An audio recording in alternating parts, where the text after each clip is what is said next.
Hero's first season is regarded as a pretty good season because what it offers to average viewer experience.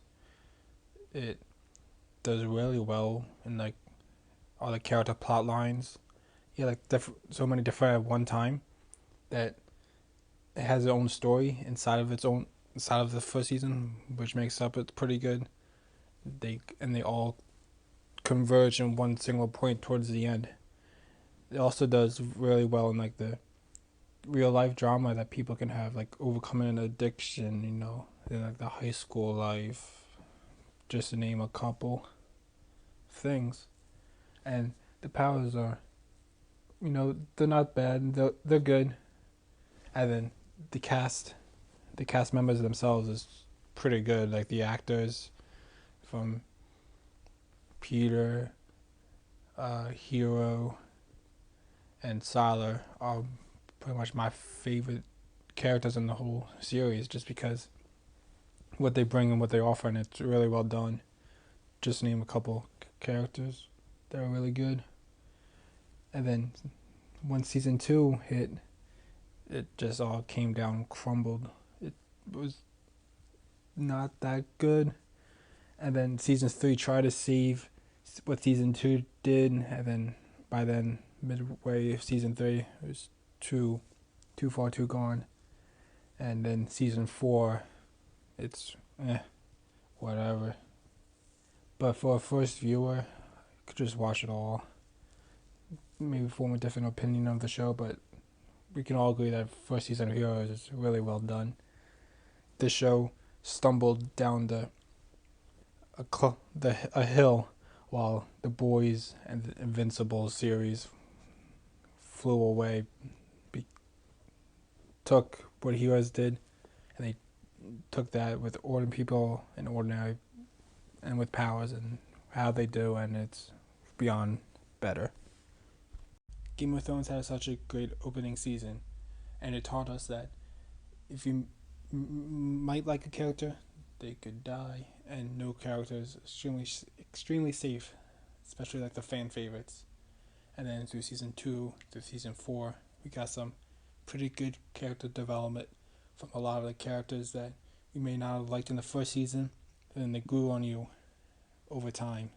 And when they introduced new characters, they were written pretty well. Then through season 5 and season 7, we did see a little bit of decline in action, even though it was still good. They had some moments here and there that were pretty good in the seasons.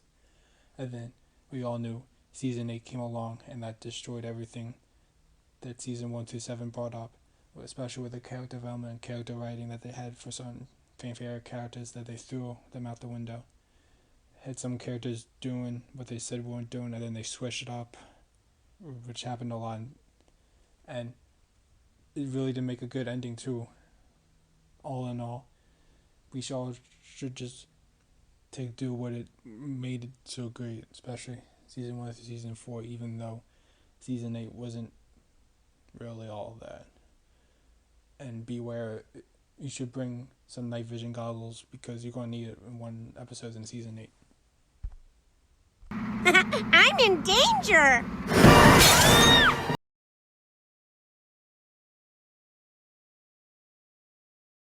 When you think of kids shows, what do you think of?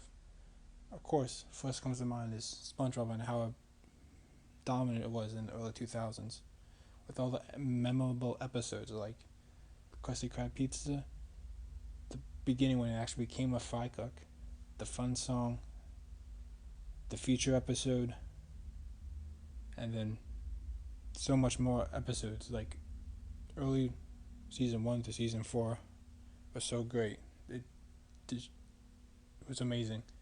And then the movie came out right after that, and the movie, this first SpongeBob movie, not the two newer ones, that was so good too, because it finally gave SpongeBob what he always wanted, the chance to become a manager at the Krusty Krab.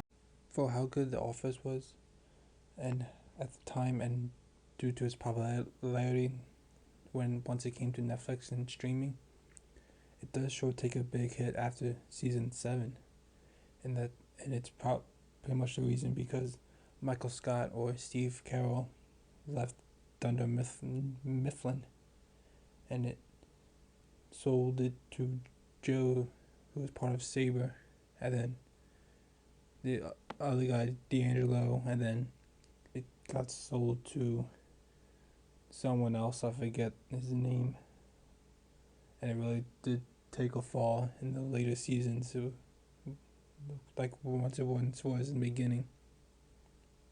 I think what Office did, it had a good strong start.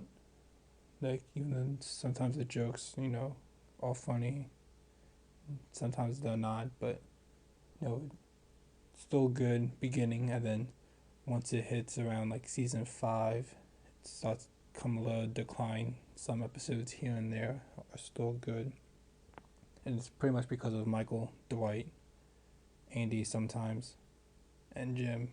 Those 4 together are pretty good, and then you have some good episodes with Kevin, Creed, and like the rest of the cast that are good.